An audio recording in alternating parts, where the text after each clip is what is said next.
Good afternoon, everybody, and welcome. Thank you for joining us this afternoon. My name is Sheila Sitalsing. I'm a journalist from the Netherlands and a European, I guess, not sure. And I'll be your moderator this afternoon. What we'll be debating is one passport, one people. There's a question mark there, because do we need it, one passport? Do we want it? Can we achieve it? Those are the questions we'll be talking about this afternoon. But first, I want to give the floor to Mr. Sven Tetzlaff. He's the head of Department of Education of the Kerber Foundation. Please, Mr. Tetzlaff. Thank you very much. I'm delighted to see so many young people here today. Let me warmly welcome you to this premiere, to the first Europe at Debate event that FutureLab Europe will run today here in Brussels. This is the starting point of a series of debates that will follow this year throughout the European cities. And of course, it is necessary to talk about European issues not only in Brussels, but as Europe at Debate especially offers young Europeans a voice that should be heard in the political making process. We thought it is not a bad idea to start with this series here today in Brussels. What is Europe at Debate? Europe at Debate, that means bringing together young European professionals with experts and decision makers on a European level. If young people are prompted to become more involved in the European project and recognize the value of Europe, they understandably ask why, if their opinions don't count and their voices are not heard in the public. Europe at Debate provides this opportunity to hear what the next generation thinks about Europe, to learn what it means to be a young European in times of crisis, and to discuss what should be done to strengthen a common identity. The young Europeans who deal with these issues are members of FutureLab Europe, the Council of Young European Citizens. FutureLab is an initiative of European civil society foundations in its best sense. When the crisis of Europe started to dominate and the time spans between emergency meetings of European heads of states became shorter and shorter, 10 foundations from different countries of Europe joined forces in 2011 and decided to make a contribution to the future of the European project.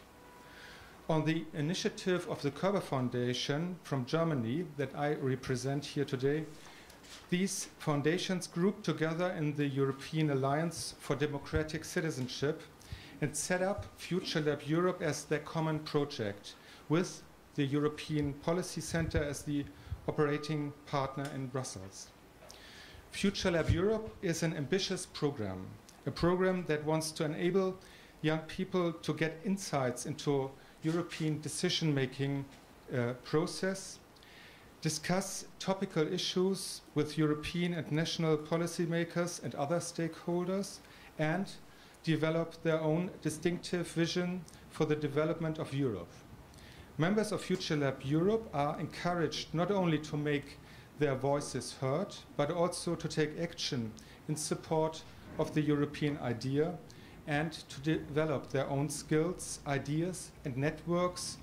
In this sense, FutureLab Europe is an outreaching program for future leaders to expand their impact as national advocates for the European idea. With new members joining FutureLab Europe every year, we, the foundation, see this as a small but growing European civil society movement that Europe will benefit from. On the background of this strong commitment of FutureLab Europe to the issue of citizenship and civic engagement, it was natural for us and our partners at EPC to hold the first Europe at Debate event on the role of democratic citizenship in building in Europe, or rather, in rebuilding the Europe of our days into a Europe that is able to meet the challenges of the 21st century and beyond. Together with our distinguished guests, with members of FutureLab Europe, and last but not least, with you here in the audience, we will today discuss how we can develop a stronger sense of common European identity. One passport, one people is this first debate titled. I look forward to our debate within the next 2 hours and to the following reception, where we will be able to enter into further dialogue about what we have heard during the session. Thank you very much. Thank you, Mr. Czeslaw. Well, how do young people think about the European future? Well, for that, Janusz Stelker will give a short introduction.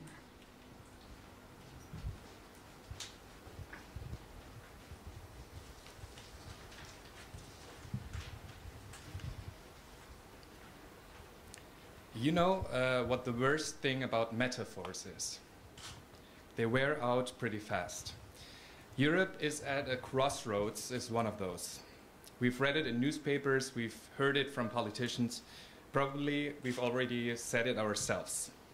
Europe is at a crossroads that's become like a commonplace, and fair enough. Now it's time to do the next step. It's time to take action, it's time to become more concrete. The question is less whether the EU, the European Union, will survive. The question is how it will survive and in what form it will emerge from the recent crisis. This is why we're here today, and this is why we believe that FutureLab Europe is important. What does it mean to be a European? What is the role for national identities in a united Europe? How can we continue to work together to solve common problems? These are the questions we would like to discuss today. The notion of a European identity has always been controversial. You want an example of how complex that can be? Well, just have a look at the background of the members of FutureLab Europe. We are 24 young Europeans from 17 different countries. We have people working in EU-related professions, we have journalists, we have professionals from other fields that have nothing to do with the Brussels bubble, as they say. We originate from EU member states as well as from European candidate and non-member states. And there's a new generation of FutureLabbers joining this fall, so the group will be even more diverse than it is now. However, there's one common denominator, and this is that we all believe that the case of Europe is important, now more than ever. One of the things we've recently done as a group was carrying out a survey in our home countries among 600 Europeans. The questions addressed were, how can we continue to work together to solve common problems? How can citizens become more actively involved in the development of the European project? And most importantly, what does it mean to be a European? 73% of the respondents were between 20 and 30 years of age. That is to say, the survey represents the demographic group that will constitute the driving force for the EU for the years to come. We will discuss the results later. At this point, let me just mention one aspect that I personally found most striking, and that is both in the old and the new, as well as in candidate and non-member states, young people seem to be willing and eager to rely on the EU as a political force. This is something that seems encouraging in a time when Europe faces one of its sternest crises in history. A time where it is important to remember and possibly redefine the challenges Europe and the EU face in this new age. As integration processes have established themselves both on the political level and on the economical level, as well as in the everyday life of European citizens, the withdrawal to national authorities might seem unlikely. However, history has taught us not to take things for granted. Europe has to redefine itself over and over as a community. That is to say, a community not despite its internal cultural, religious, and social differences, but precisely because of them. Community based on its diversity. At the same time, more than ever, Europe ought to recall its role as an advocate for social justice, human rights, the protection of minorities, and democracy. This doesn't only apply to external affairs and Europe's role in world politics. There's still a lot of flaws and problems left to be solved within Europe as well. Europe is at a crossroads. Fine, and it's been there before. Let's cut down on the metaphors. Europe, as we know it, is work in progress. It ought to be discussed, and we, as young Europeans, have to think about how the acceptance of Europe in its member states can be further established and strengthened.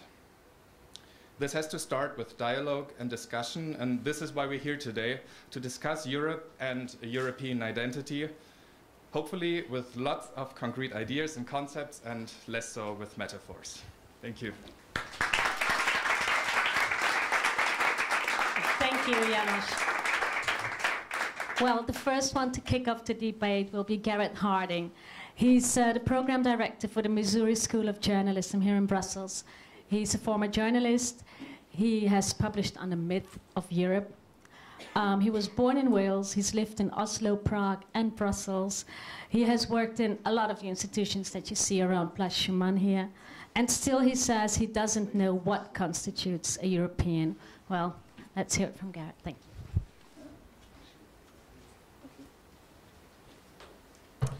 Well, thanks very much. Thanks very much to the organisers and to Sheila, who I last saw, I think, eating whale meat in Greenland.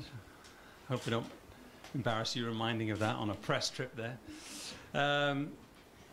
The question at hand, one passport, one people, is an issue which has interested me enormously. I started thinking about it more recently when one of my students, one of my American students, asked me, yes, but what's a European, during a debate we were having on the EU. And I thought that this should have been probably the easiest question of all for me to answer. I mean, after all, although born in Wales, I've lived in mainland Europe, Oslo, Prague, and now Brussels for almost 20 years. I speak several European languages, studied history, European history and politics at university. My best friends are scattered all across the continent, and my children are perfectly bilingual. So if anyone should be European, it is I. And yet I found myself stuttering as I searched for an answer. I waffled a little bit about European values, democracy, human rights, the rule of law, but realized that many other non-European countries could also lay claim to those values. And I left class probably more confused than my students. And the more I mulled over the question, the more I came to the conclusion that after over half a century of European integration and 200,000 pages of EU laws, I think we still have very little idea of what Europe is, where its borders lie, especially to the east, of course, what it stands for and against, what binds its people together, and where it's heading in the future. In 1948, Winston Churchill said, "We hope to see a Europe where men of every country will think of being European as of belonging to their native land." Well, after over half a century of unification, there is less mobility than when Churchill made that speech. Roughly 2% of Europeans live in another EU state. And in opinion polls, well, most of them, voters identify themselves more with their nation state than with Europe. As a former European Commissioner, Chris Patten, has said, the nation is alive and well and more potent than ever in some respects. It is the largest unit, perhaps, to which people will willingly accord emotional allegiance. I would tend to agree. In fact, I'd even go further and say the nation is too big for many people to associate with, as perhaps is fitting speaking in Scotland House with the Scottish flag in front of me. Europe has 20 more states than in 1988 due to the splintering of countries like the Soviet Union, Yugoslavia, and Czechoslovakia. And there'll be more on their way if Belgium, Spain, or Britain follow in their path. Now, it's not to deny that identity is an exclusive concept. You can, of course, have multiple identities. Nothing schizophrenic about that. First and foremost, I consider myself Welsh. If I'm asked, where are you from? The most banal questions in most parts of the world, but in Brussels is usually the most complicated. You know, my dad is from New Zealand, my mum is Swedish, I was brought up in the Netherlands, but I was educated most of my life in Chile. It's kind of a typical answer you get here. So I consider myself Welsh, but my nationality is British, and I feel a lot of affinity with my fellow islanders. So I'm not trying to make that huge distinction between being Welsh and English. I'm certainly not a nationalist, even though I'd consider myself a patriot. A distinction a lot of people confuse in this town. My passport also says that I'm a citizen of the European Union, although to me this feels more like an administrative affiliation than an emotional attachment. And at the end of the day, I think identity has got to be about emotions, which is why I'm very wary touching on this subject. And I'm certainly not in the business of telling you how you should feel or be, or what identity you should have. For the foreseeable future, I believe we will continue to identify ourselves with our regions and nation states before the European Union. But this is not to deny that Europeans are slowly coming together and that a nascent European public space is emerging. Most Europeans care more about the results of the Eurovision Song Contest and the Champions League final than the European Parliament elections. Erasmus has given almost 3 million students the chance to spend time studying abroad. And thanks to airlines like Ryanair and EasyJet, Europeans are crisscrossing the continent like ever before. Of course, much of the credit for this is due to enlightened EU laws. Free movement of people, goods, services, capital, Bosman ruling on footballers, the cutting down of national monopolies on airlines. But ultimately, I think that Europe will be built by Europeans, not by Brussels edicts. It has to come from below. It cannot be top down. Indeed, I think that European integration owes as much to brash entrepreneurs like Ryanair's Michael O'Leary, hate him though we may in this town, as EU founders like Jean Monnet. It's also undeniable that Europeans do have certain things in common. I'm not denying that.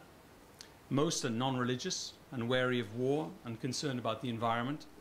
They reluctantly accept high prices as a price to pay for cradle-to-grave welfare services, and they enjoy their generous holidays and sometimes lengthy lunch breaks, especially in some of the institutions around here. Now, there may not be a European dream, as the American author Jeremy Rifkin argued, but there is definitely a European way of life. Standing on the Charles Bridge in Prague or eating goat's cheese in a French rural market or lazing on La Concha Beach in San Sebastian, and you know you're in Europe. You don't have to define it. And what a wonderful place it is. So I think in a way we should have more European patriotism in terms of emotional feeling towards the continent, not necessarily towards the institution. I think as Jacques Delors said, I don't think you can't fall in love with a single market. Europe also has certain common values, such as freedom, peace, law, prosperity, diversity, and solidarity. However, these are hardly unique to Europe. The United States, Canada, and Australia could also lay claim to those values, and they're not always applied in reality.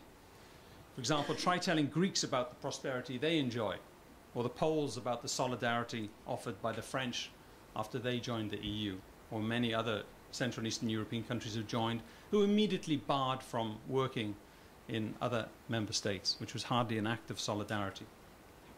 So there are common European traits, but there is no European people, as Geert Mak in his magisterial book, In Europe, claimed.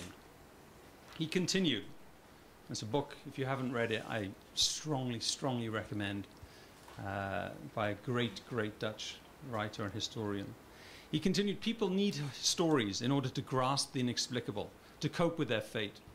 The individual nation, with its common language and shared imagery, can always forge these experiences into one great cohesive story. But Europe cannot do that. Unlike the United States, it still has no common European story.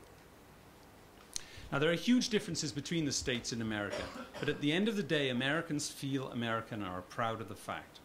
Their hearts beat faster when they sing the Star-Spangled Banner or watch their athletes winning gold medals in the Olympics, just as my heart beat faster when Wales won the Six Nations rugby championship recently. Most know their constitution and roughly how their political system works. They speak the same language and are obsessed by the same sports none of us really understand. They all love Mexican food, if not Mexican people. The EU, on the other hand, has created a common currency, laws, institutions, and many of the symbols of a nation state. A passport, an anthem, a flag, which I only see really voluntarily waved at Ryder Cup golf championships between the US and Europe. What it lacks is a people who share a common language, history, culture, and narrative, or at the very least are able to identify with the political construct that has been created in their name. We have Europe, now we need Europeans, was how the former Polish foreign minister and MEP Bronislaw Geremek put it. The problem is that you cannot manufacture Europeans like toy soldiers. It takes time for people to evolve, and imposing artificial political constructs on disparate peoples has often ended in failure or disaster throughout history. Now, the EU was built on the belief that we are one people with one common destiny, an ever closer union, in the words of the Treaty of Rome. We are now discovering that regional and national differences are not dissolving, and that Europeans think and act very differently from each other. The Italian concept of the law is very different from that in Sweden. Latvians have a very different view of Russia than Germans. And what an Irishman is prepared to pay in taxes is very different to a Dane. Now, there's nothing wrong with differences between people and countries, of course. The EU is in fact a way of managing those differences peacefully and successfully, by and large. But compromising on food packaging legislation is not the same as compromising on border security, defense policy, and taxation. Brits will simply not accept Belgian levels of taxation. The French will never agree to scrap the EU's generous farm subsidies, and no nation will send its sons and daughters to fight in a war it opposes, even if a majority in Brussels supports the use of force, as Germany demonstrated with Libya.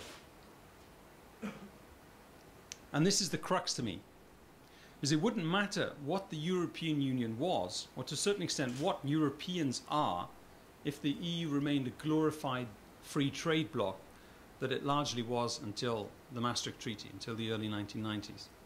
But when a group of states joins together to create a common currency with common rules, it goes without saying they have to be able to trust each other to stick to those rules. And when countries hand over control of their external frontiers to others, they have to feel confident those countries can do the job. It matters to ordinary citizens too. If a German worker retires 10 years later than a Greek worker, the German has every right to ask why he should be paying part of his hard-earned taxes to Greeks so that they can work less. Likewise, a poor Briton on a housing estate has every right to ask why he should be subsidizing rich French or even rich British farmers. The problem is that we've transferred massive powers to the European Union without fully trusting either the EU or its member states to use those powers fairly or efficiently. And this reveals a striking breakdown of trust and legitimacy. Firstly, trust. The Dutch don't trust the Bulgarians and Romanians to guard their borders, so they shut out of Schengen. The Poles and Balts don't trust the EU to defend them against aggression from the East, so they rely on NATO and the Americans. And the Brits don't trust Europeans to do anything better than they can themselves, except perhaps dress better and cook tastier food. Secondly, legitimacy. The EU has amassed extraordinary powers, but this has largely been done by stealth, without consulting the people, and without many of the basic safety valves we take for granted in most democracies. No wonder that 53% of Europeans, according to a recent Eurobarometer poll, do not think their voice counts in the EU. I was shocked to read a piece in Die Zeit the other day in which one of the readers said that they felt powerless in relation to the EU. And the last time I'd come across that phrase was, in Václav Havel's famous essay, The Power of the Powerless. So how can we bring Europeans closer together and closer to the institutions that are supposed to speak in their name? The second part of this. Firstly, citizens have to have a greater say in who runs the EU. I totally agree with your conclusions, if I read them correctly, that the European Commission and Council presidents should be elected, directly elected by the people. The directly elected European Parliament, not the unelected Commission, should have the right to draft legislation, in my opinion. And the voice of the people must be listened to in referenda, even if they come up with the wrong answers. Sometimes no really does mean no. In fact, always. Secondly, we cannot create an EU without Europeans. So every effort must be made to promote travel, exchange, and interaction between Europeans. So don't get me wrong here. I would love to see stronger links between Europeans. I once invested quite a bit of my money and time setting up a pan-European news site, a news magazine called This Europe, trying to do that. I'm just slightly skeptical that the political institutions have gone further ahead than the people. That's all I'm saying.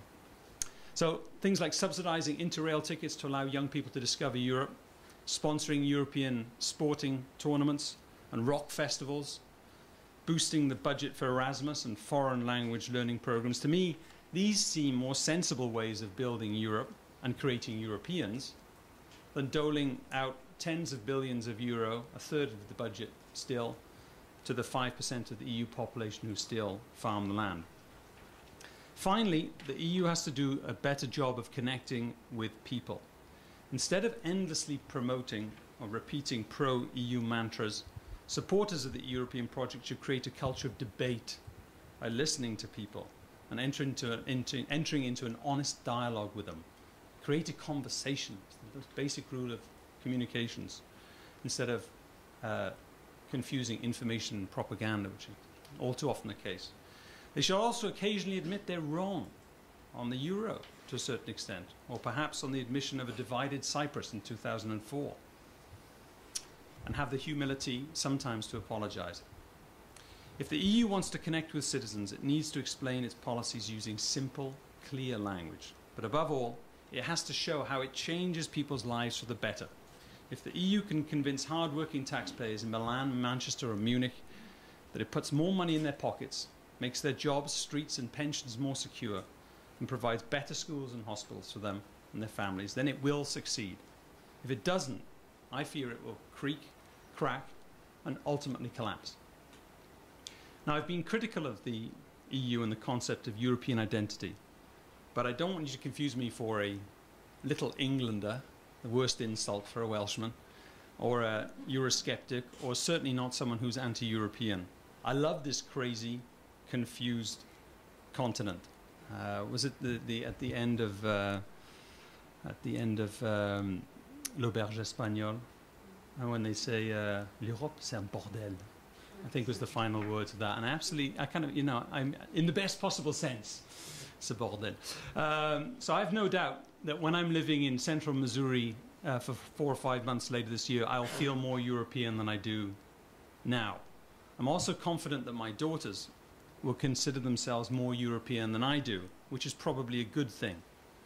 My 8-year-old Lola Manon Harding, her with the Spanish, Celtic, British name, once declared she was half Belgian, half French, and half Welsh. Even with my maths. I think, well, not quite right, but if that's not a future European, then I don't know what it is. Thanks very much.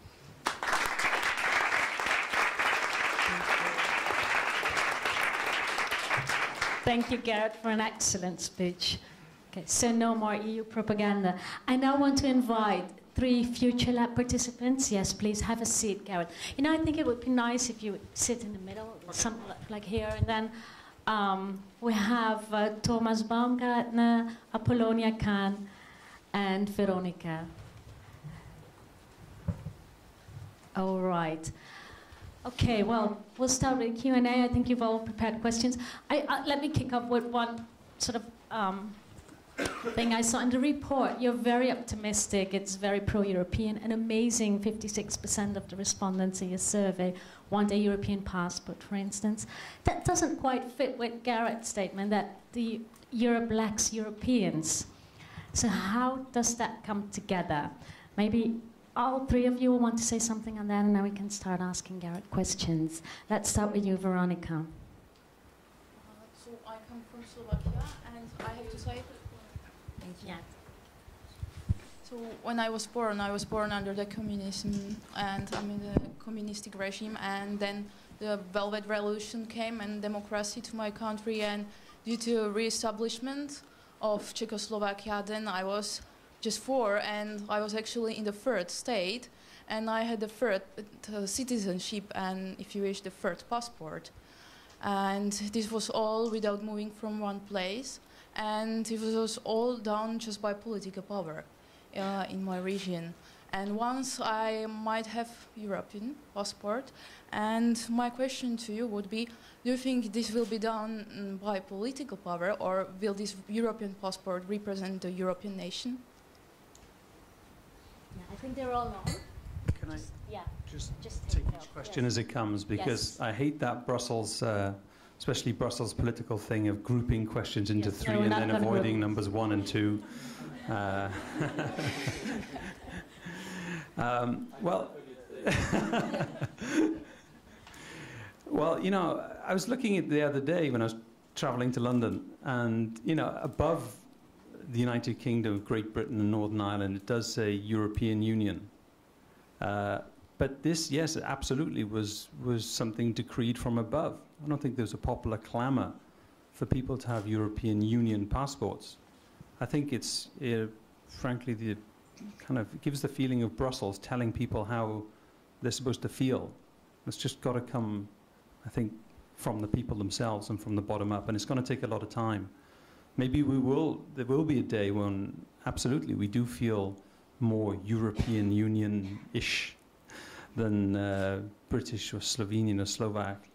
But I just don't think it's now, and I think it kind of angers a lot of people when you impose these slightly artificial identities on them. Okay. In fact, I think Czechoslovakia had a lot, because I was living there when it split up. I'm Slovakian. You're Slovakian, yeah. But I'm saying I was living in Czechoslovakia when it split up, and I think that had clearly a lot more things in common, including roughly a common language and a lot of the same common culture and history. And there was actually quite a lot of opposition to it splitting up at the time. So, you know, but they had a lot more in common, I think, than a lot of Europeans. Okay. Okay. Apollonia. Is it artificial, European identity?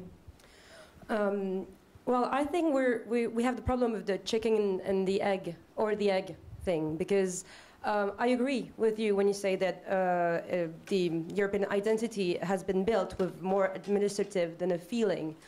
But without this political will we be able to get Europeans closer together so they can actually feel more European? So I don't know if you see what I mean, but it's chicken or the egg, and, you know, going in circles. I mean, there's often a lot of artificiality to do with creating political constructs. If you look at the foundation of Germany or Italy in the 19th century, or many states in the 20th century, of course, a lot of it is the creation of national banks and national operas and galleries, and to a certain extent passports is somewhat decreed from above. But there's usually, I think, that there's a feeling of a common people, often with a common language, which is crucially, I think, crucially important in some respects. But as I said, I'm reasonably optimistic that in the future that it'll make more sense. Okay, Thomas, your thoughts. Do we need a European identity? Well, what struck me was that you mostly talk about the future and that you're optimistic about that. What about the present? I think we shouldn't be so skeptic about the current situation. I mean, identity for me is something that I trust, that I belong to, things like that, and that are mostly the things that I know where I'm coming from, and I agree with you on that. But I also feel this for Europe and for the European level. I mean, maybe this is because I've spent quite a lot of time thinking about this, and a lot of people don't. But we can enjoy quite a lot, and we have the possibility to move, to live, to travel, to study wherever we want to. We have a great cultural diversity in Europe, in a proximity that is, I think, second to none in the world. I'm living in Vienna, 50 km to the east. There's Slovakia, there's the Czech Republic. If I'm in Tyrol, where I'm coming from, to the north, there's Germany, there's Italy. I can enjoy this all the time. I have culinary delights, for instance. There's so much more positive about Europe, but we simply don't realize this, or we do not talk about this. And I think this is the problem, that we talk not enough about Europe. I think a lot of the advances you mention are, to a certain extent, or they have become accepted gains now. The freedom of movement is, well, not a new idea, even if it's not too long been in practice.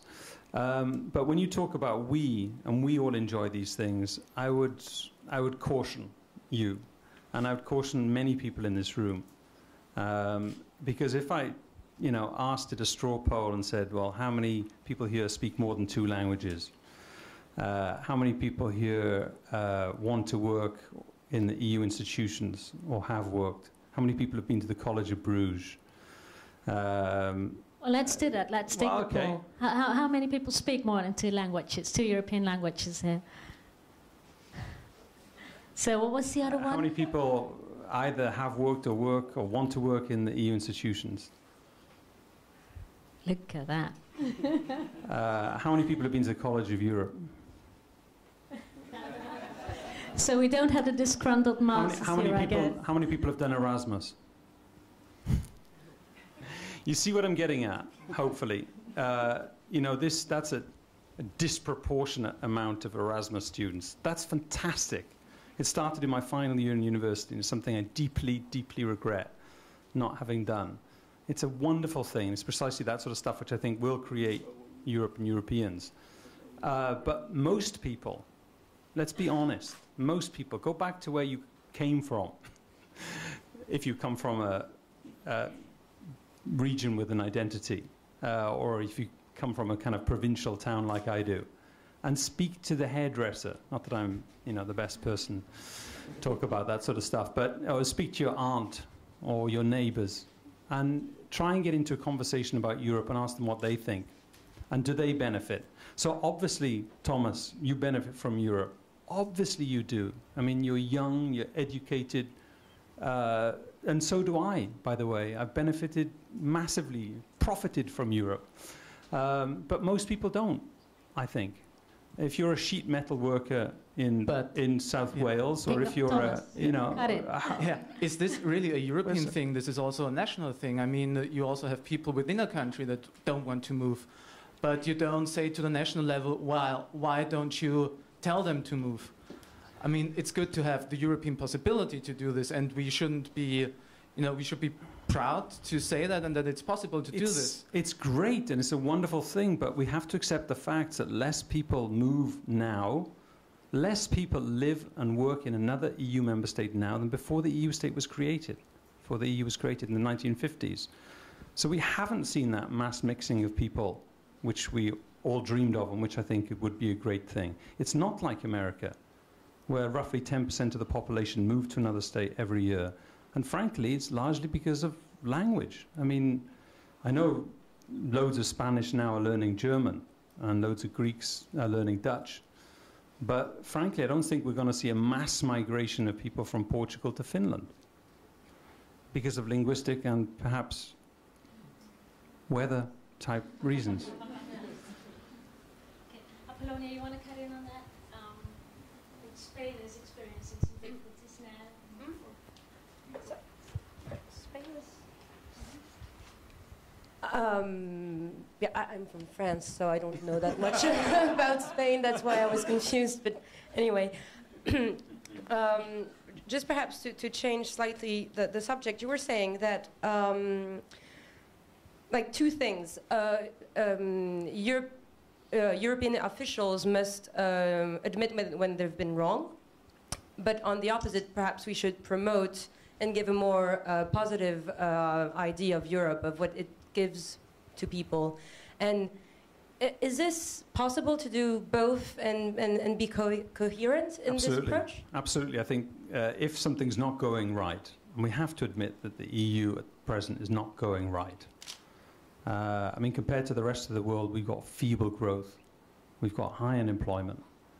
We're not punching our weight on the world stage, certainly as we should, for the world's biggest economy. So things are not right. So let's have the honesty to admit that they're not right. In fact, they're worse than that. They're wrong, or they're in a bit of a mess. And I think first you have to start with a little bit of honest admission, sometimes contrition.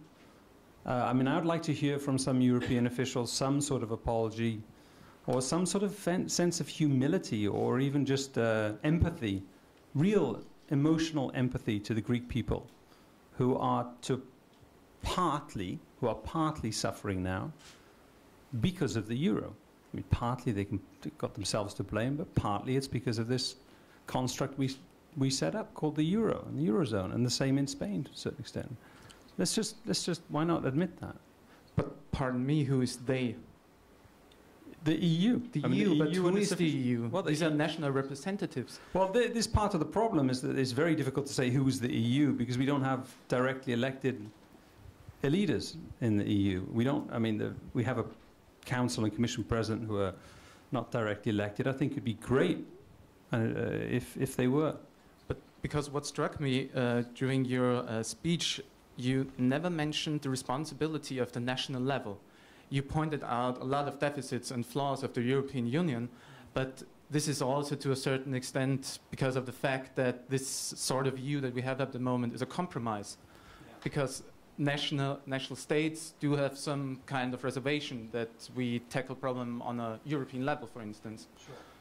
Sure. Of course, it's the national level as well. I mean, but you tend to hear that too often, I think, in this town, on, to do with the EU. That you know, states spend 6 days, you know, criticizing the EU, and then just go back and tell people to vote for an election. So yeah, they've got some responsibility, and national parliaments need to be more involved, I think, as well, not just national government. Okay, we're going to take some questions from social media, from Twitter. I'm going to walk over. We'll use our Facebook account where we made a Facebook event, and one friend of mine from Latvia was watching your speech, and she's asking about what you said, like perception of Russians may be different in Germany and in Latvia. Of course it is, but how much these differences influence our identity? We're speaking about building up one European identity, but these differences, they are quite polar differences. So how much they diverse us or enrich our culture? I think then I was talking more about policies than identity. I mean, it seems to me obvious that a Latvian or an Estonian or frankly a Slovak is going to have a different feeling towards Russia than a German or a French. Yeah, but the main question would be how much these differences would enrich the whole culture of ours, European culture, and will they tear us apart, or how to glue them? How to glue these conflict situations and conflict views and stereotypes? That would be like the main issue she is interested. Yeah, I think firstly we have to be very, very careful about preserving and protecting our differences, especially when they're cultural, and to tread softly when it comes to differences between people and cultures. I read this phrase, I'm sure someone knows where it's from, but it's frequently quoted now about the narcissism of small differences. But in fact, these small differences, I think, are actually quite big, these small differences between our different cultures, and quite important. So firstly, we have to, I think we should take those more seriously in terms of protecting them. But in terms of actually coming together, well, I think that's, in terms of managing those differences, I think that's precisely what the EU's for, and it does rather a good job on most of those. But I think it's got to be more careful on the cultural side. Sorry? It just doesn't connect these people in sharing the views. It no. tries. But no, the I don't think so. Are not so effective, I would say. Yeah, I would agree. Okay, let's take some questions from the audience. Is there anybody who wants to react on this? Okay, just walk over. Can you say your name and your affiliation? Yes, my name is David Price, Schumann.info. I write about the origin, purpose and future of the European community. So I'd just like to actually ask a question to everybody, because these people have had education, Erasmus education, and so on. Were you told about the Great Debate after the war, when the frontiers of being European were defined, and was actually in a big debate, and all the parliaments and all that agreed to it? So the actual definition of European was defined, and in 1949, and in London, St. James's Palace, and also in the 1950s, there was such a thing as the European passport that existed. Does everybody know about that? Does anybody know about the European Charter for Citizens, which was signed in 1951? I wonder whether these things are known. Okay, anybody on the panel or on FutureLab who wants to react on that?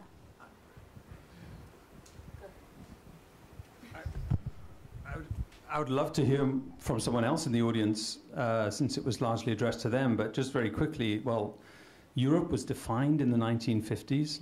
I don't think so. I mean, I don't think we're any closer to really knowing what, well, defined, so maybe you can elaborate on that. What was the definition?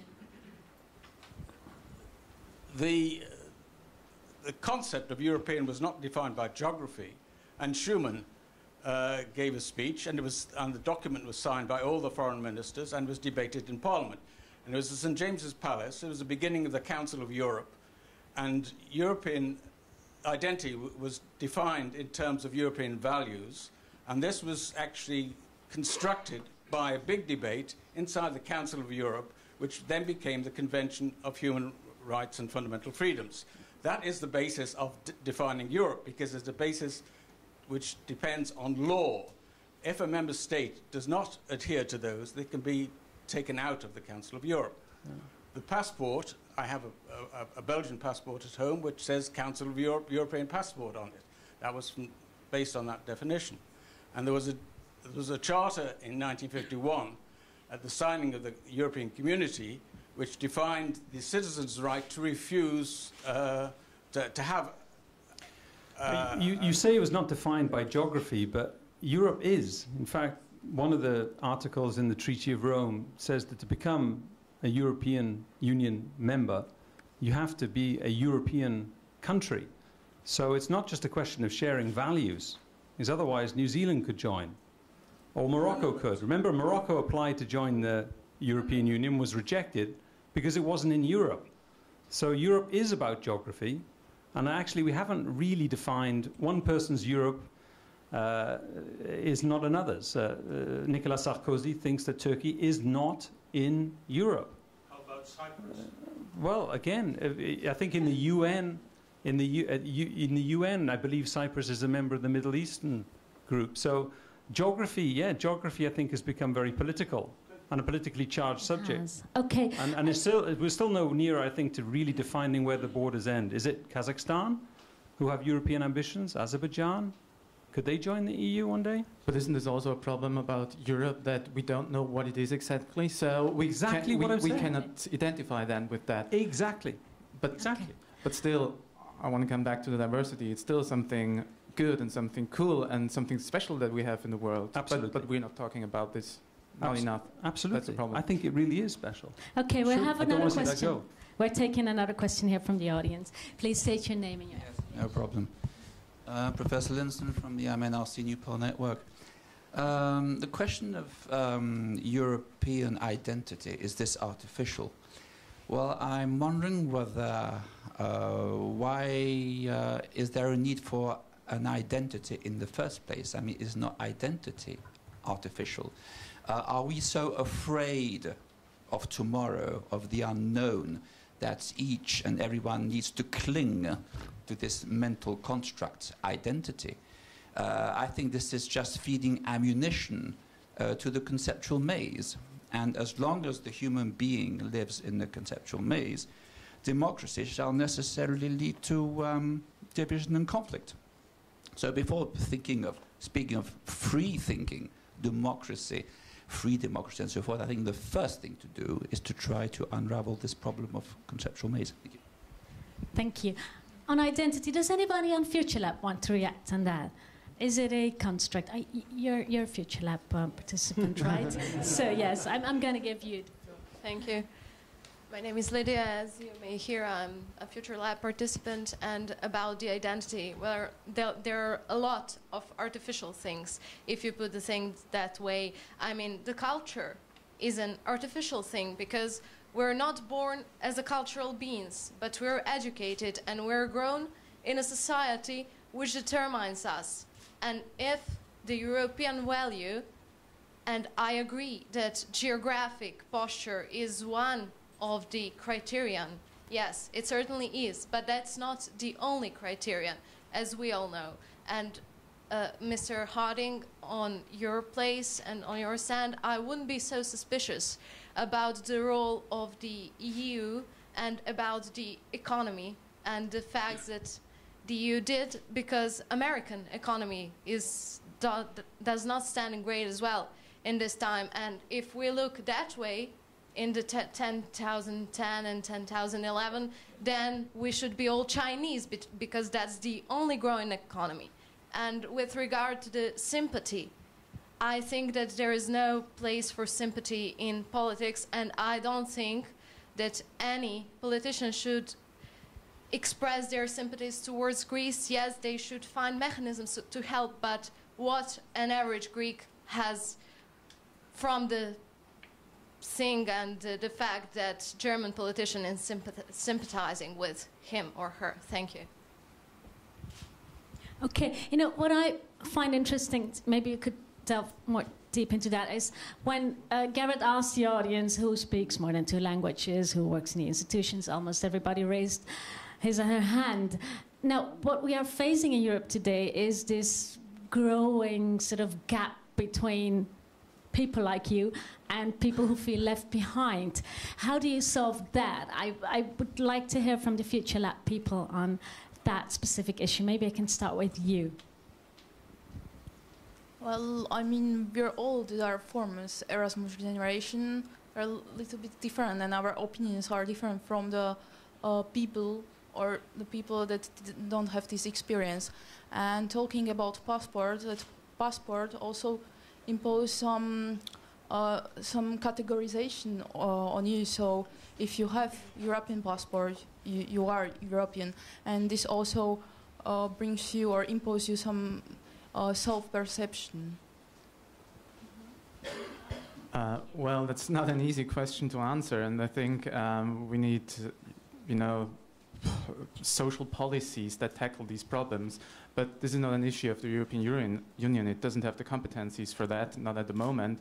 And so it's hard to ask for a European solution then, because it's still the competencies of the nation state. And so it's hard to answer this question on a European level.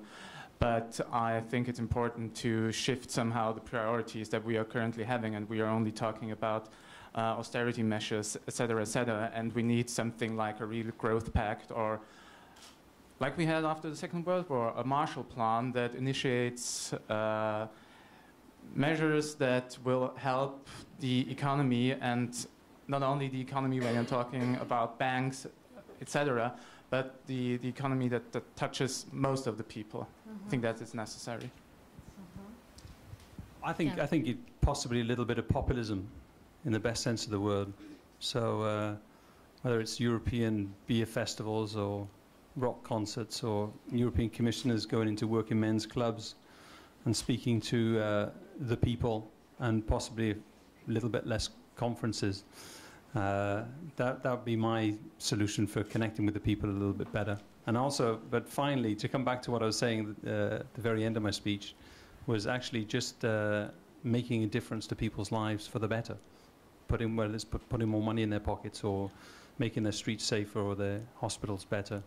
That's basically what Thomas said as well, I guess. Yeah, ultimately that's going to be the crux. Do you want to comment on that? I think there's something in the political structure of Europe that could be done, because for instance, I don't see a lot of opposition, like demonstrations in front of the Brussels offices, or even in our, like, the representation of the EU in Paris or in Barcelona or wherever. There could be perhaps more space for citizens, regular citizens, to demonstrate when they don't agree with something that the EU does. And I think that would give more political impact and more freedom of speech and citizenship in the way the decision-making process of Europe. Mm-hmm. Okay. Anybody in the audience on that? 'Cause you've been wanting to say something for a long time. Josh Bodek with ABB. Just let me challenge Gareth at the same time, because he said before the European Union there were more people living abroad than now after the creation of the European Union. I think this is a completely wrong and erroneous indicator, because in the second half of the last century, these were people who were refugees or just the consequences of the war. I was born in a refugee camp myself, but there are so many people who lived in other countries because of that. And today, I think what is a guarantee for what you're looking for, scaling up the European experience to the broad population, I think they're just easy things, and they have all been mentioned. Cheap and easy travel. I mean, roaming, passports that take you across the borders without any problems, the single European payment area, all that is giving the advantages to the people that are not here. I mean, we are privileged, and you are all privileged with the Erasmus and all that, but I think what really scales the experience up are the things that the European Union and the European institutions are doing. But then the question still remains, why so many people in the Netherlands, for instance, in France now, in other European countries, are voting for nationalistic parties? Anybody on that? Maybe, let me start with you. So in my country, it's a little bit different, but I think that people just want these parties to express their ideas and to make their decision for them. So it's my only. And they also try to vote them to European Parliament. I think there are two reasons. The first is that the EU isn't pretty sexy, the decisions and how they are taken. It's not really clear how this is done.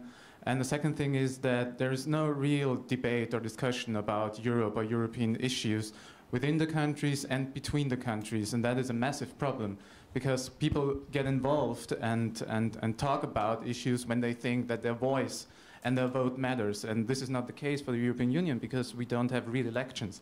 I mean, we can elect the European Parliament, but it's a puzzle stone in the whole system. So I think we need to have a reform of the institution and the institutional framework to get people more involved. This is one step of it, and there's a lot more. And I think in the second part of the debate, a friend of mine will talk about this.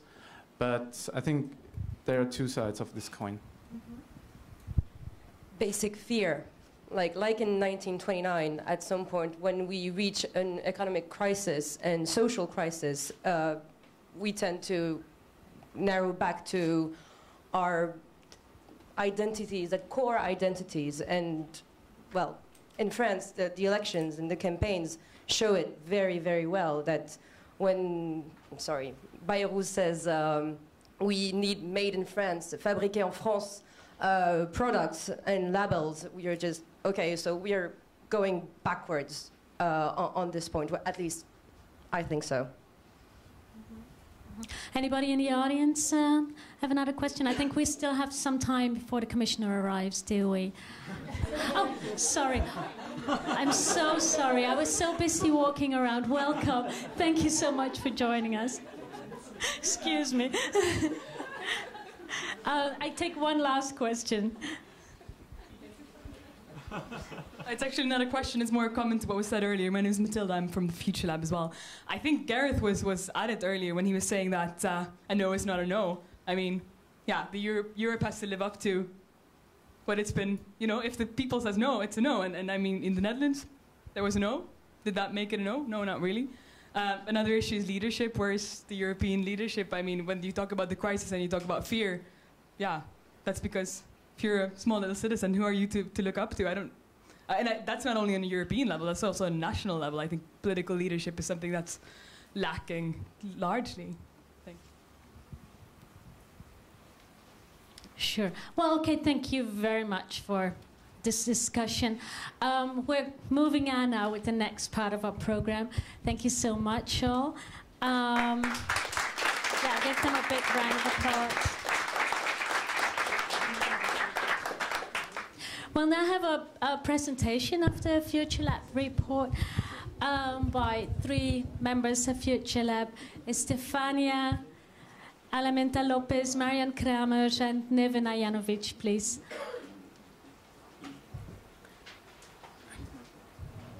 They will be presenting first the main results, and then we will ask the Commissioner to come up and receive the report, but they will talk shortly.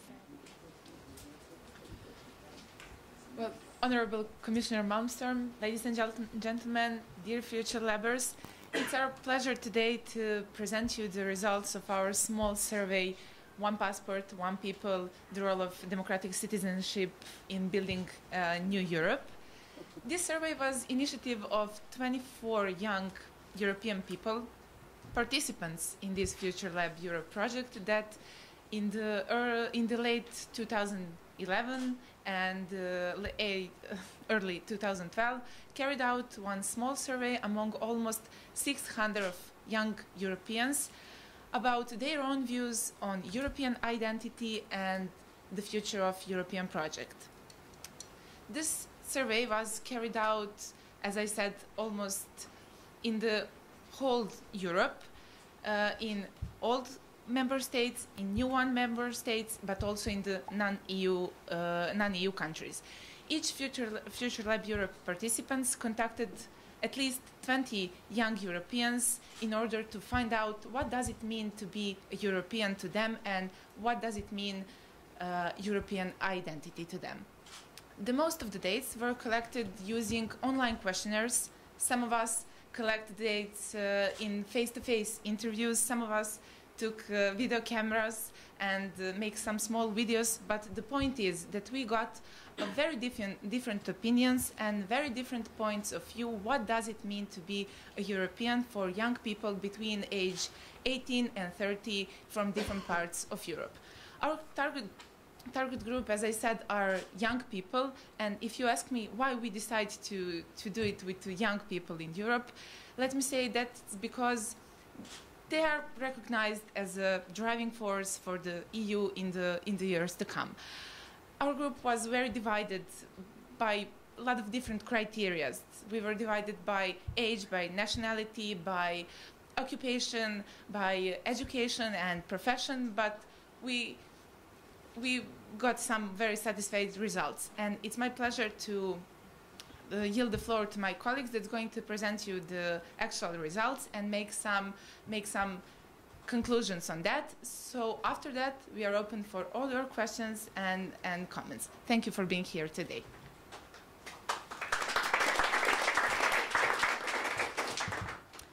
Well, let's have a look now at the actual results.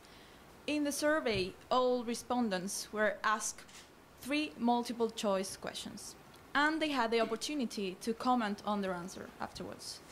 Here, we will summarize the main findings of the survey, but in the full report, and hopefully you all got a hard copy of it, there you can find the questions followed by a selection of quotes from the respondents, which enrich the interpretation of these figures we will show now and provide very interesting perspective. So let's have a look at the questions now. Question 1 was, if you had to choose between a regional, national, or European passport, which one would you choose and why? Well, as you can see, the results show that over half, actually was 56%, of those surveyed would opt for a European passport over national or regional. Although many said that it should also state their nationality on it. This answer was most popular among new EU and non-EU nationals, as you can see, with 63% and 65% respectively. If we look now at question number 2, this was, the European Union is in trouble. What do you think should be done to get out of the current crisis? And the possible answers were, let's transfer more sovereignty to the European level. let's transfer more sovereignty to the national level. I'm not concerned. That's politicians' job. Or finally, it's too late. The European Union will fall apart. For these questions, as you can see in the slide, almost half of all respondents, that was 45%, believed that more European integration is required to get Europe out of its current crisis. We should note this figure is higher in the old EU than in the new EU member states. And finally, question 3. How can we promote, strengthen, foster the dialogue between citizens and the European decision makers? And what role should citizens play in building a new Europe? The options we offered this time were A, national consultation hours with European commissioners and members of European Parliament. Option B was European questionnaires twice a year. And option C was a platform where citizens can post their suggestions. For these questions, a clear majority, which is 54% of respondents, felt that a new platform should be created for, oh, sorry, I didn't give you the slide, sorry about that. Felt a new platform should be created for submitting policy ideas to the Brussels policy-making institutions. Here, however, we should take into account that the vast majority of those who answered other, which is 16% in this case, said that a combination of or all of the above methods would help. And now my colleague Marianne could give you.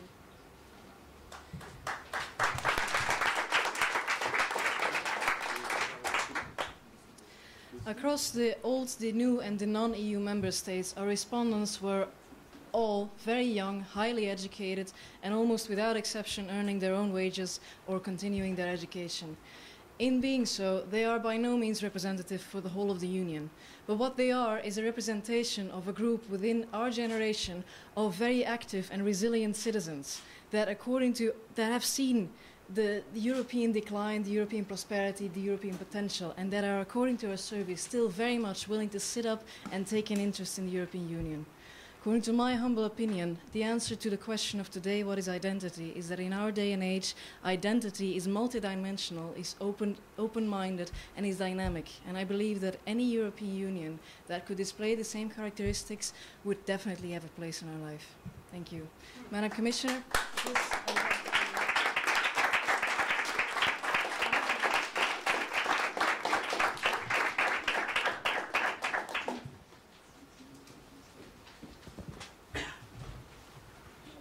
Yes. Well, thank you very much for this. Thank you for the report. Thank you for your presentation. I must admit I had a little possibility to get a little look in advance, but it was even better to hear you here. Thank you for inviting me today, and it's nice to see some of you. We met some time ago and had good discussions. This is really ambitious, what you're doing. It's really encouraging to see what you're doing in your report and your discussions today. It is kind of easy to get depressed when you look out at the European Union today. We have a crisis, we have the economic crisis, we have high employment, huge unemployment in certain countries and especially among young peoples. We have a lack of trust in politicians, in Europe, in the leadership in itself. Someone mentioned in the panel the growth of populist parties. We have never had so many xenophobic parties in elected assemblies as we have today since the Second World War, and that is very much steering the agenda. We see a rise of intergovernmentalism, protectionism, a weak leadership, as someone there said. I absolutely agree with you on that. A call for reinstallation of internal borders and external borders, and Europe has not responded as strongly as we should have to the fantastic events at our southern borders. So with all this in mind, and just opening any newspaper where you can have these apocalyptic descriptions of the death of the European Union, it is easy to become depressed. However, I think this is exactly what we are not going to do. This is the moment, and that's why your initiative and your discussions here are so much welcome. I entitle myself as a European federalist, but I admit sometimes I do have doubts as well. How can we get out of this? How can we become stronger? Well, you say very much in your report, you speak also about the euro, the great symbolic value that the euro has. It symbolizes a union, it symbolizes the European people. So when the euro is shaky, the whole project becomes shaky as well.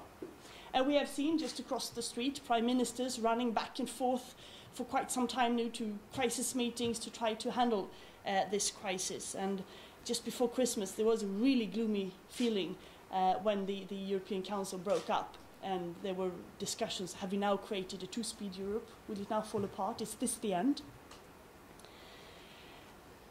But your surveys are conducted in that very moment, just before the end of the year and now beginning of this year. So despite of this gloomy moment, you have so many positive results among the people that you address, and I think that is fantastic, and that is something that we should build upon. As someone here quotes, only as an ever closer union, Europe will be able to maintain a stronger voice in the world. And this is especially important for Europe's achievements such as the social state, the freedom of press, freedom of speech, etc. And I couldn't agree more. If there is any lesson that we can learn from European history, but also the very recent history, the last year of crisis, it is that we cannot cope with this alone. Only together can Europe get out of it. It is only by cooperation that we can become stronger. And that is more true than ever. We've gone very far in the economic cooperation the last years. Someone made reference to referendums about the Lisbon Treaty, and I remember very much in that campaign, I mean the Lisbon Treaty referendum campaign went on for 8 years, and in that campaign there were fears that, oh, Europe is becoming too federalist, this is going too far. And if these people now look at what we have done on the economic level, they couldn't have dreamt of it. I mean, we've gone very, very far to create an economic governance in the European Union and to take big steps of handing out sovereignty to the common European. Maybe not early enough, maybe we should have done it quicker, maybe we're not there yet, maybe we should do more also, but it is truly an achievement what we have done with the early morning mechanism, with the surveillance systems, with the European semester, etc. Last week, we were told by ECB Director Mario Draghi, he said in an interview, the worst is over. The situation has stabilized. The important indicators for the Eurozone, like inflation, current account, and above all, the budget deficits, are better than, for example, in the United States. Well, that's good news, but I don't think we should be complacent and exhale, because there's still a long way to go, of course, in the economic crisis. There is still a long way before the economy has stabilized, before we know that Greece can get out of it and other countries, and before many young people all over Europe can believe that they actually can find a good job, invested so many years in good education and still without work, like 46% of the young people in Spain. So that is why now we need to cooperate more than ever. We need to look forward. We need to define what kind of European Union do we want. This seminar is very much about identity. When I was a little girl and I got school books, I used to write my name in it. I wrote Cecilia Malmström and the name of the street and the name of the city, Göteborg, and then I wrote West Sweden, Sweden, Scandinavia, Europe, the Earth, Milky Way, universe. Maybe you did that as well. And I think that many people did. And I think that was a way already that we all did to show that you can have multiple layers of identity. It's not that complicated. You can be all that, even if the Milky Way is something very, very far away. And at that time, when I started school in '74, Europe was not what Europe is for me today. But we can do that. And I come from a country where we have been a bit reluctant to the European project. It took a long time for us to join. But we have never been reluctant to European or international cooperation, because we know that up north there, you can't do very much on your own. You have to be open to trade, to other people, to other ideas, to cooperation. And if you look at the Eurobarometer, suggests that Swedes feel even more European than the average. 9 out of 10 feel Europeans as well as Swedes. And this highlights something more fundamental. We're not even part of the euro, unfortunately. But there is something there, a European identity. But it's fragile, and I think it has to be earned every time. And it's about what Europe can do for you, and it's also about values.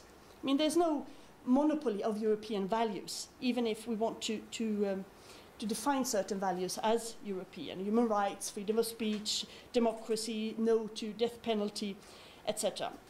They are universal values, but we like to think about them as European. We could also mention the art of compromising, the art of cooperating, the social welfare model, respecting minorities, because we're all minorities in Europe, and what we sometimes a little bit pompous call the community method, about giving away power so that you can gain more if you have influence in the European institutions. And that is also European values that we should enshrine and that we should welcome. And for you, the future generation of leaders in Europe, these values are very much important to defend, and even more important today in the economic crisis, because economy is the tool that ties Europe together. But what it's really about is about defending those values, and that we can never stop doing. Let me take 3 examples of values of Europe in the future that I think is very important. A Europe that is open. Open for trade, open for cooperation, open for those who want to come and live with us, open for providing shelter to those who run away from dictatorship and oppression, and also open to people who want to come and visit us, open for visa, open for European passports. I'll come back to that. Another value, diversity. That's a core value we should subscribe to. We are 27 countries today, 28 soon, and others negotiating. I think we should be open to those countries to join. Iceland, Croatia, the Western Balkans, Turkey. Enlargement has been beneficial to Europe and will continue to do so. Of course, conditions have to be met, but enlargement is not the root cause of the problems in Europe. With this comes tolerance. A Europe where everybody is respected, everybody is tolerated, wherever you come from, whatever you believe in, whoever you want to marry, where nobody is being discriminated or prosecuted, where we fight racism and xenophobia, and where women have the same possibilities as men. Europe can and should defend those values. But we must also deliver. When I came in, this was part of the debate. We must also deliver. Europe can only get respect if it deserves it, if it delivers on what people expect from them, on the economic crisis, on climate change, on innovation, on research, on welfare states, etc. It is when Europe does not deliver that it is very difficult to feel European as well, because then we do not see the added value. I am, among other things, responsible for the Schengen corporations. That's why the passports come in. We also have, with the economic crisis, a smaller Schengen crisis, I would say. And that is a pity, because Schengen is one of the most tangible successes of the European Union. You can travel from Lapland in Finland to Malta without showing your passport if you're a European citizen. And this is something we have fought very hard for, and it is easily to disappear. There are no internal borders between these 26 countries that have signed up to it. But many challenges have been put to this a year ago. Remember the discussion between France and Italy on these travel documents from Tunisians coming to Italy, and how those countries didn't break the Schengen actual code, but they broke the Schengen values, I would say. And we have other discussions in other countries, and we also have it right now on when and how to facilitate to reinstall border controls. I think that is a pity, and that is a very dangerous thing. But Schengen can only work if there is trust in the system. And when there's not a trust, these are the debates that come in. We don't trust our neighbors to fix their problems, so we should make it easier to erect a new borders, just in case, because they're criminals, they are migrants, there are people who we don't want to enter. And that's why it is so important that we restore Schengen. 56% of your people wanted to have a European passport. That can only be possible if we have a Schengen that people can trust, if we have a system where it is overviewed and checked, so that everybody knows that we do our lesson, all the countries, if there is a community mechanism in this, because today member states are evaluating each other in a peer review and they tap their backs and then everything is fine. We need to have a community-based evaluation of this to make sure that if there is a problem, we can very early detect it, so that the whole range of remedies could be in, so we can restore confidence again. If we can restore confidence in the Schengen cooperation, I think we can also facilitate for people to get visa waiver to the European Union, and I think that we could also move towards one passport. But it would be interesting to hear your views on that, because of course with one passport comes a lot of other rights. Finally, openness. You didn't speak about it now, but in the report you speak about openness. Openness and political legitimacy. How can we strengthen the dialogue between Brussels and the citizens? How can Brussels become more transparent, more open, more accessible? Well, this is of course the heart of democracy. It is true that Brussels has gone a long way, the European institutions, the last years. We have the Public Access to Documents Act. We have a lot of traditions that has been broken. It is now much easier to have access to the European Union. And also with the use of social media, it becomes very difficult to hide things here, which is basically a good thing. The public has the right to official documents. That is core if you want to believe, if you want to trust, if you want to make people accountable. So now that the regulation on public access to documents is up for revision, I surely hope we will take a lot of steps forwards and not backwards. There is also crystal clear correlation between a lot of transparency and little corruption. And corruption is a disease that we are all fighting to combat in the European Union as well. Here we can make other improvements related to this. Citizen Initiative will be launched 1st of April this year. This is a very important reform in the Lisbon Treaty. Michael and I have been trying for many years to have a citizen initiative on stop commuting to Strasbourg, but maybe we could try again in April. But there are already initiatives out there that are just waiting to be launched and officially registered.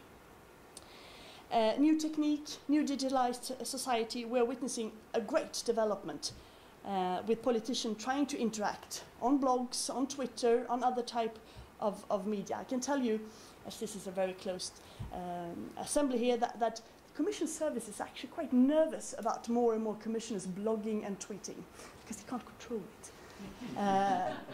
And that's a good thing, because it brings more spontaneity, it brings more openness, it brings hopefully a more human face to everyday life in the Commission, and that is a good thing. Online consultations, I think that's great proposals that you make. Meetings, public hearings, it would be great to hear more about this platform that you're suggesting in a more institutional ways. I think maybe we should think about using the structural funds in a way to connect more with the citizens, to make sure that every person in high school could get the possibility to go to Brussels a few days in her or his school career, to connect and to see the European Parliament, to listen to the debates, to meet a commissioner, to go to the council, to go around and see how it works, but also how we can influence. All this we really need to do in order to strengthen the legitimacy, the trust of the European Union, in order for Europe to be more loved and more respected. I think it's time to stop talking. I'm looking forward to hear your comments on this. I think we must believe in Europe. It has achieved great things, and it can still. We can have a European identity as an addition to many other identities that we have, whether they are geographical or emotional or political or whatever. Europe is, however, facing great challenges, so this will not change automatically. This is a work that needs to be done, and we need to do it with determination, with enthusiasm, and a lot of vision as well, because there is a lack of visions in Europe today. We need a new European story. We need to show that Europe still matters, that European values matters, that Europe still can deliver for the benefits of the citizens, and that there is a new generation, young Europeans, who can take the lead and who can really influence this development. Thank you very much for inviting me, and I'm looking very much forward to having your input more from this report. Thank you. Thank you very much.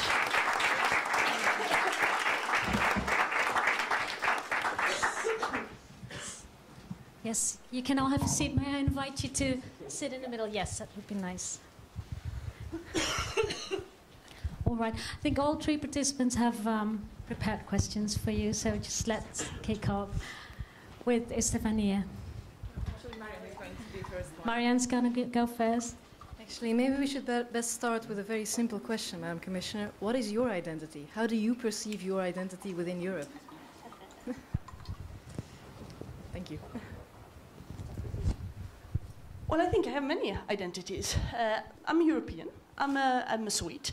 I'm a liberal. I'm a mother. I'm a collector of penguins. You know, I'm a lot of things. I'm a white, middle-aged woman. I think they can all fit, and you don't have to choose, and you don't have to rank them. But every title in that long list of identities have to be meaningful. And I think European is one very strong. Okay, and now as a politician, can we ever expect politicians and political parties to pursue their jobs without always wanting to emphasize one of them? Do you think multiple identities can ever truly take root in our political life? Yes, I think they do all the time, because we are not robots.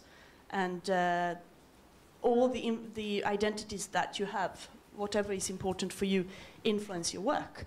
Now, of course, everybody, whatever you do, try to be professional and correct and transparent, but we shouldn't imagine that we are just, you know, technocrats or commissioners or teachers. I mean, we all have those values, and that's what makes us human, and that's what makes us interesting, hopefully. But I think we should be transparent about it as well. So yes, and we should probably let it show more. Well, I want to ask you what actually the European identity means for you. I mean, I'm coming from non-EU country, I'm coming from Serbia, and regarding the results of our small survey, you can see that there are also people from non-EU countries that feel very high level of European identity. They're feeling like Europeans. So my question is, what is European identity about? Is it about geography? Is it about European Union? Is it about culture? Is it about system of values? So what is it? Well, I don't think there's one answer to that. It is geographical to a certain extent, of course. If you, I spent some time as an intern in Washington, 3 months, with a lot of young people there, and sometimes I felt so European. And it was not that they were very pleasant, the students in this think tank where I was, and we were discussing, but sometimes, oh, this would never have happened in Europe. And it wasn't that it was bad, or mine was, it's just different. And I think, Gareth Harding, you write in your article, or you're quoting, you're quoting someone, Magnus Enzensberger, yes, and you say, well, I don't know about European identity, but if I land in Europe, I would know, I am in Europe. And there's something there. But I think it's also very much about values, about our neighbors having a sort of common history, a common destiny. We have fought really hard against each other. We have killed each other. We have committed horrible things against each other. We are turning our back to that to find a new way to solve problems. And we do that also defending some values that are not only European, but that are very key to us. So all that is European identity. It might sound very preposterous for me to say it as a Swede who has never participated in a war historically, but I grew up in France. I feel very connected to these cemeteries where my best friend's grandparents actually lay. So it's history, it's a common destiny, and it's a method of showing of solving problems, value-based, but also quite pragmatic. Related to that, I have also one very short question for you. What do you think that are the most effective tools and ways to transmit the message, not only to the citizens, but also to decision makers, that actually European identity and our national identities are supplements to each other, that you can feel at the same time as European, but also as German, France, or Serbian. Scott. I mean, Yeah. Scotland House. Yeah. Welsh. You can never impose identity on someone, because if you do that, you always have to define an enemy. You are like this because you're not like them and they are bad. And that is not how we should do it. You can only have a European identity or a global identity if you think that it adds something. I am also European because it's meaningful for me. Together with other Europeans, we fight for certain values, for certain policies, for certain ways of trying to get a better future together, because Europe brings something to us. It brings an identity, it brings an idea, and it also brings, concrete things that are important for me. Better ways to solve the climate issue, better ways to improve our welfare, better ways to trade and to find innovation. I mean, you will have to deserve that identity. You can never impose it. So and that's why you could, doesn't matter if you're in the European Union, but you can also be European, even if you come from Serbia. So if Europe is defined not in opposition against other people or nations, but in opposition against the mistakes of our past, as I understand it in your explanation, it's against the mistakes of a war, then why are we not better at intervening in other people's wars or advising in things like the Arab Spring? If we claim to be European because we have learned from the past, why are we not better at advising them?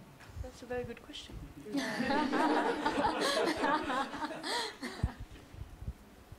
I don't think we are better just because we are Europeans. Maybe we're not the experts in conflict resolution, because all continents and all countries and all regions have their history, and they differ. But if you travel around the world and if you talk to people, politicians or people engaged in different ways, many of them look at the European Union as a role model. We would like to do what you do. I was in Asia meeting politicians there. They would like the ASEAN to become more like the European Union. We have the African Union. We have people in Latin America who would like to have something similar. And to more specific on the Arab Spring, well, had we not been in the midst of a huge economic crisis, maybe we would have handled it differently, because this is historic things, historic event in our neighborhood, where people who are close to us geographically, but also in many ways other, throw out old dictators, go out in the streets and saying, we want freedom, we want democracy, we want human rights. And we say, well, that's very good, great, we support you, but don't come to Europe, huh? Because we don't want you here, we're busy with our economic crisis. And that, I think, that is a historical mistake that we have made, that we have not sufficiently, we have done a lot, but we could have done much more to respond to the historical changes in our southern neighborhood. And I hope it's not too late to change that. Okay. I found very interesting that you mentioned when you were speaking that it would be an idea to send high school students to Brussels so that can actually get to know how the European Union works and what it means to them.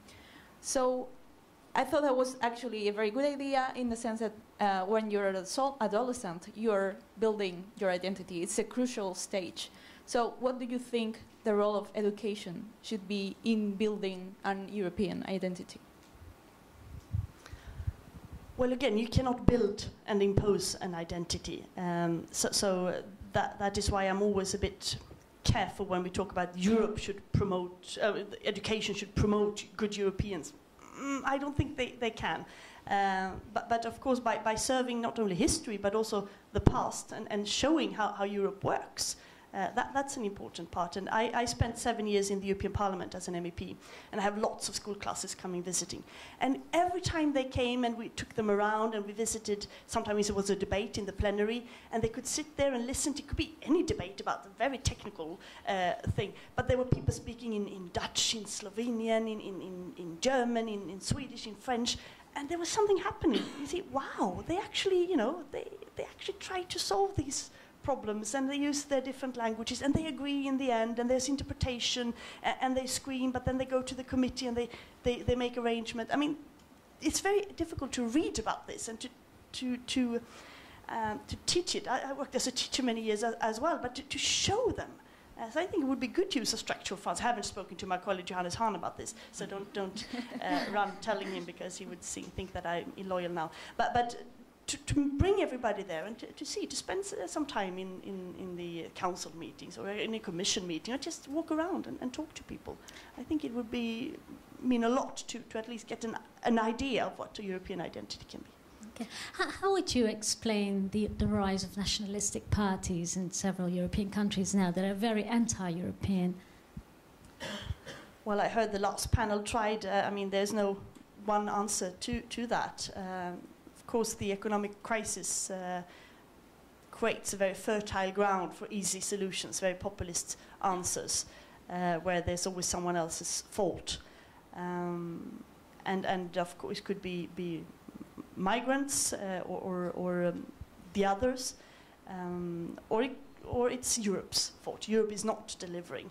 Europe let the economic crisis happen. Europe did not in time detect the problems in Greece, or Europe did not, prevent this, which is it's a fair criticism in a way, but on the other hand, 8 years ago the Commission tried to say, now listen, if you want to have the Stability Pact functioning, we should maybe have a more European control over it, so you don't run away and do things where some member states, I don't want to mention whom, said, oh, no, Commission should be out of this is our. And now the same member states say, well, why didn't the Commission take a firmer grip on this 8 years ago? And now we see the same debate on the Schengen issue. Why didn't the Commission take a stronger grip on Schengen? Now it is falling apart. Well, we have tried for many years. And why isn't the European Union speaking with one voice in the Middle East conflict? Yes, but sorry, we have now finally the External Action Service, and finally we have a meeting and everybody agrees on one line, and Cathy Ashton is out saying that line, and then there are 5 different press conferences with other leaders saying something else. And then they say Europe doesn't have a single voice. No, of course not. So it's easy to blame Europe, and it's difficult to explain those. I mean, of course, there has been problems and mistakes in Europe, but very much part of the economic crisis, very much part of the lack of European leadership, both national and European, I must say. I think we should be self-critical there. How do you get more power? How do you prevent being overruled by Germany or by France? Well, it's not just getting more powers to the Commission, because the European Union, as it functions today with independent member states, cannot function unless the member states are on board. We can make any treaty we want, but if they're not followed. But on the key communitarian achievements we've done, we must make sure that there is also a European decision. We can't give that back again to member states, because then we will have a domino effect where all these issues are used for domestic campaign and it's falling apart. Schengen is a good example of that. So we need to agree on a few key achievements where we need to have a common survey. It's not only the Commission, member states and Parliament and others, but a European grip on it. To avoid also that small member states are being outplayed by bigger ones. Stephanie, I think you had another question. Thinking about what we're talking, do you think that we actually need to feel European, to have a European identity, to have a stronger Europe? Well, it definitely helps if people feel like Europe is not only a very technocratic institutions who cooperate and to make decisions that we all have to apply, but it's also a citizens' project that is there for the benefit of the citizens to make a better Europe. And if you feel connected to that, or if you feel that this is part of you, identity can, or at least something that you feel a part of course it's easier, and then it becomes the whole issue of legitimacy, because if you're a part of it, you're also responsible. Try to improve it, try to engage, try to put pressure on the decision makers, make sure that they are accountable. You become co-responsible if you have an identity. Otherwise it is a technical project over there and it's someone else's business. When you look at the title of our debate, One Passport, One People, I was wondering, does it look too ambitious for you from this perspective, bearing in mind the current problems with asylums and immigrants that Europe is facing with? on a short-term basis, it's definitely not achievable, I would say. We struggle with this every day. My aim is to put as many countries as possible on the positive list of visa, but every country is a struggle. And once we have put some countries there, finally, for instance in the Balkans, there is a huge pressure to put them back again because there are abuses and so on. So on a short term, we're not there yet. But it's a beautiful vision, and gradually building trust and making sure that we can deliver on our what also the commitments have been, and that the rules are being respected. Maybe we can get there. Okay, we're going to the social medias. Questions coming through Facebook. So Peter from Geneva is a bit worried what happens in the world, and that Europe steals best professionals from other countries. For example, brain drain happens from Africa, so Europe takes the professionals from this continent, and his question is whether Europe has the possibilities to work with these people and to build the union, which is based on trust, even by asking people from abroad coming into this country, into European Union. How to build this union on trust, but with immigrants. So that's his question. Well, actually, we need more people to come to Europe. Despite the high unemployment and the difficulties, we face a demographic challenge in Europe today. So we would need more talented people to come to Europe. And the best brains in the world today do not come to Europe. They go to the US or to Australia. There will be a global competition of brains in the future. So I would like to encourage more people to come to Europe and facilitate. Having said that, the issue of brain drain that you bring up, actually, there's the tendency is not really that happens. It's rather a brain gain, because many companies, for instance, they organize more of a circular migration. That if they bring engineers from one country, that they get education, that they can come back, or they sponsor education in that specific country. I spoke to an Indian counterpart on that. Are you not afraid that we will take your best engineers? He said, "Oh, we have so many. Huh? We have more than we can bear with. You can take a few." That is what one issue. But also, I think for countries with smaller resources and with a fewer brains to export, so to say, there are ways to solve that, so that it's a brain gain instead by investing in that country of origin. But overall, we would need more people coming to Europe. As well, Peter raises another question that in Europe the salaries are quite a bit higher than in Africa, for example, and many people choose this union only because of the salary difference, and these are not really professionals. These are some middle class or even lower people who want to get this money. So how to deal with these people, and how to build the union on trust, but with such kind of people? Well, ever since humankind was created, there has been a willingness to move on, to improve your conditions, and some people who do not have to run away from their life, but still run away to have a better future. I think that is totally normal and not something that is likely to change. However, of course, all people cannot come to Europe and work. That is the case. I think we should have a system that if you have a job, you can come. And to facilitate legal migration in Europe today, it's quite difficult. We have a sort of piecemeal approach on certain issues. But if you have a job, you could come, and then you can contribute, and then you're also part of the European system. But of course, everybody who wants to come in Europe cannot come. I mean, in order to have trust, we must have some sort of managed migration. And that is member states' prerogative, decide who can stay or who cannot stay. But it would be good in the future if we were more open to people who come to us and work. If they have talent, if they want to contribute, if they want to build a future, they should be able to do so. Mm-hmm. As well, Anna from Latvia, a worker of Foreign Ministry of Latvia, is asking about arms trafficking combat. So what is the purpose of arms trafficking in Europe?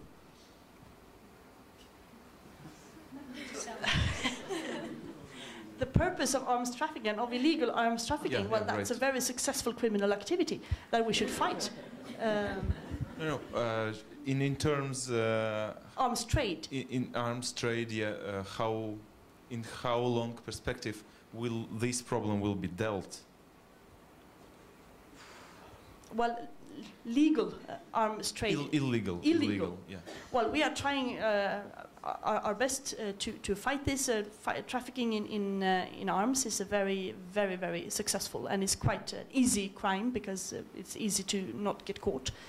We are looking at this. See, there are rules on this. We just issued, accepted a new legislation to have better control over what arms passes the border, so we have to register and license and so on.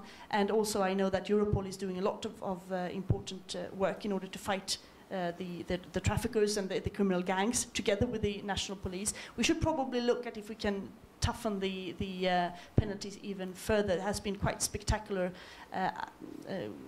attacks in Europe lately, in France last week, in Belgium in Liège just before Christmas, and others with illegal weapons. So there's probably more we can do there. Okay, thank you. Let's take some questions from the audience. I'll start with the lady in the back. Please say your name. Okay, thank you. My name is Eline Spillebeen. I work for Rijkenvelde VZW. It's an organization for European citizenship. It's founded by the same people like the College of Europe, but they believed that they were convincing the convinced, so they started our organization. Our purpose is to inform the citizens that are not interested in Europe, so it's a very challenging job I have.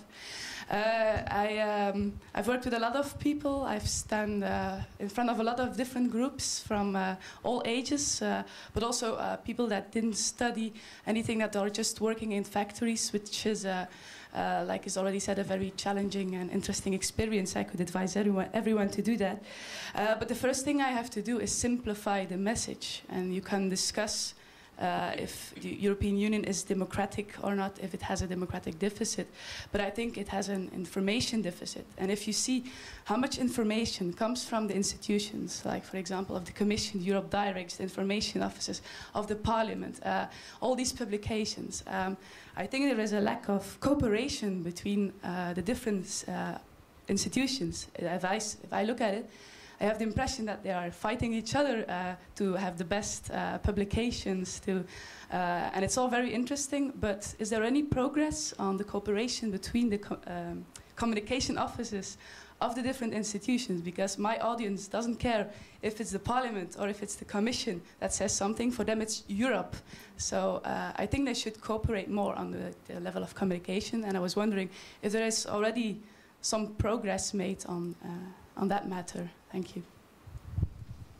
Well, as far as I know, there is no sort of formal cooperation on this, because there are different institutions. If you go to your home country, I mean, your parliament has a communication service, and your government has, and they don't cooperate with each other either, because they're different messages.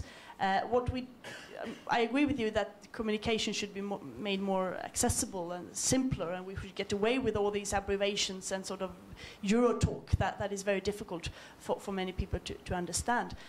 Sometimes we try, many of my colleagues and I do as well, to when something has been achieved on a European level.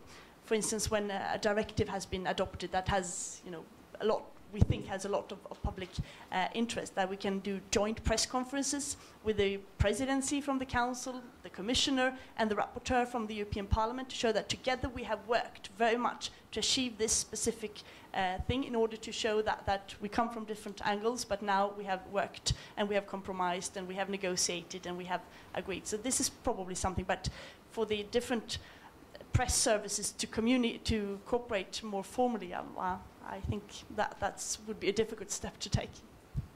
Okay, we're taking one more question and then we're going back to the panel. Thank you very much. Professor Linson from the MNRC Newport Network. Just two short comments. On identity, can I be very short? I mean, I repeat, identity is fragmenting. Everything is basically interconnected. This is a fundamental physical principle. You don't need identities. It is fragmenting, therefore dividing. The other thing is that Commissioner Malmström mentioned, indeed, politicians are running all over the place during the crisis. That's true. We have been invited for quite some time now to workshops and conferences at the European Commission, Parliament, university and so forth, and I made an alarming conclusion quite some time ago. And that is, whatever the thematic, the issues that are raised have reached such a level of complexity that the experts, academics, politicians and audience are getting completely out of their depth. Why? Because they are faced with an integrated interdisciplinary challenge, something that their education has not prepared them for. There is a fundamental, urgent need to turn to the education of tomorrow, integrated interdisciplinarity. Thank you. Okay, thank you. Well, just one last question, a very short one, because I want to go back to It's kind of building on the previous comment here, and also on the lack of political leadership that you were mentioning.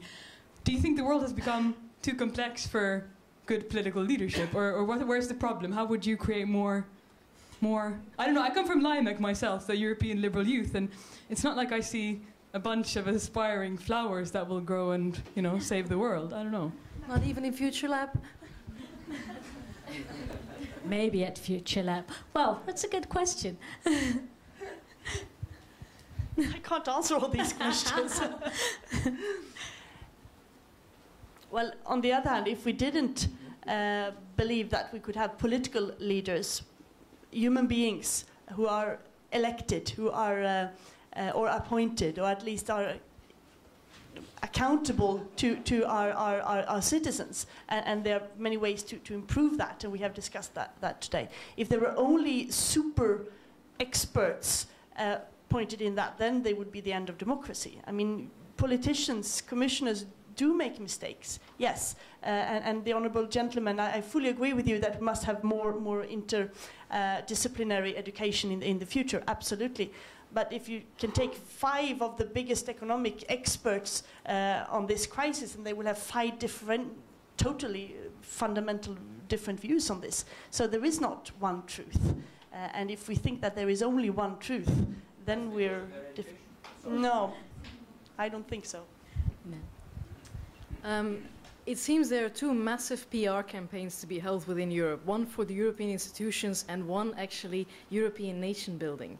Now the first isn't going tremendously well, it seems, but the second one, I was wondering, is there any kind of common understanding within the Commission whether to initiate some nation building and how to do that, or are we sticking to putting the blue flag and the yellow stars on as many drink more milk campaigns as possible and then just hoping for the best? No, I think that's not really a fair comment. I mean, within the European Union, there is a lot of experience. There are people today in the European Union on very high positions who have themselves experienced dictatorship, who have been in jail for their positions. I have many friends in the European Parliament who have been in prison during the Polish dictatorship, during the Franco, etc. They have themselves fought for democracy. Their experience has been invaluable, of course, and they also do a lot of good things in trying to transmit that in democracy building. Just to clear up, I do not doubt the success of the European Union. I doubt the success of the European Union in doing its PR and in convincing the population of its success. I thought you meant how we could use that experience in other countries who are emerging democracies. No, I mean nation building within Europe. Sorry. Well, yeah, maybe we could have done more to make that that point. Yes. Sorry, I misunderstood. Yeah. Okay, Stefania. Yeah. I would like to go back to the survey results, and well, with it we got more or less an idea of what young Europeans expect from Europe and from EU politicians. But I wonder, what do EU politicians expect from young citizens? Don't ask what your country can do for you, etc. Well, I'm only here in my personal capacity. I can't talk for anybody else. But that I mean, these initiatives are extremely welcome, and that you have these kind of meetings and surveys and engage with your peers, but also spread it, that you put pressure, that you make demands, that you contribute, that you come with proposals, that you are on this platform that we're all talking about but don't really know how to define, that you make yourself heard, because you are the future leaders. Even if you don't become politicians, you will maybe become journalists or policymakers or important voices in Europe in the future. And that's very important, that you make yourself heard. I think that's what we expect from you. Okay, thank you. I think that's a wonderful note to end this discussion on. Future leaders of Europe, make yourself heard. Thank you so much for being here and for joining us. Thank you all. Thank you, the audience. I think Michiel wants to do some closing remarks.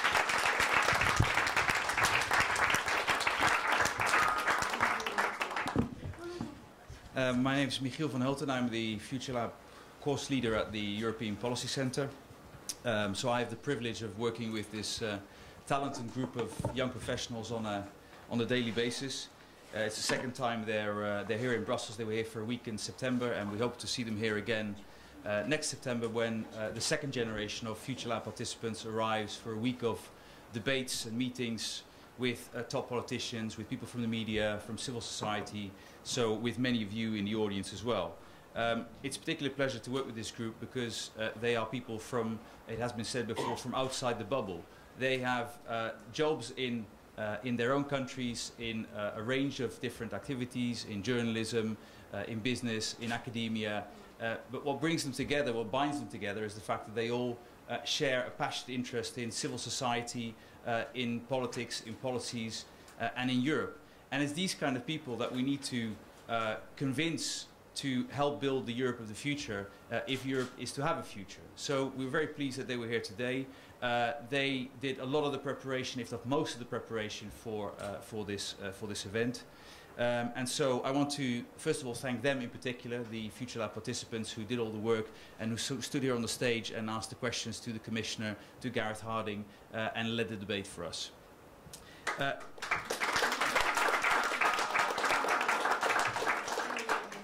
And then I want to thank the Scotland House team. Scotland House, what better location than Scotland House for a debate about the nature of identity. A region or a country that is currently itself debating its relationship with its own country, with the United Kingdom and with the European Union. So thank you very much for your support. And thanks also to the EPC events team who've been running around making sure that everything here worked today.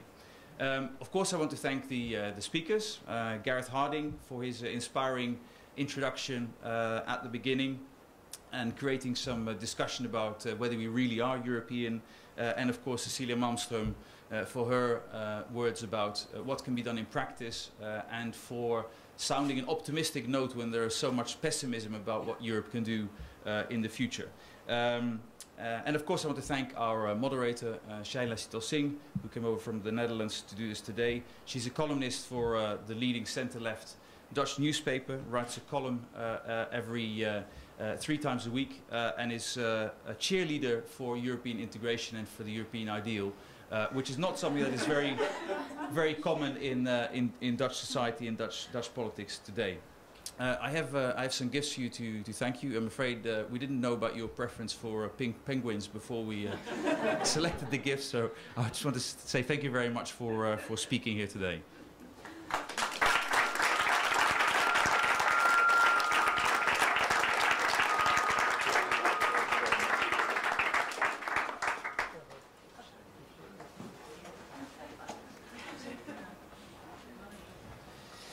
As I said, we'll be back in September with another FutureLab group, as well as probably the current one who will be invited back. In the meantime, you can follow our website, futurelabeurope.eu. You can also follow us on Twitter. And the only thing that remains for me to say now is that we invite you to a drink outside. Thank you.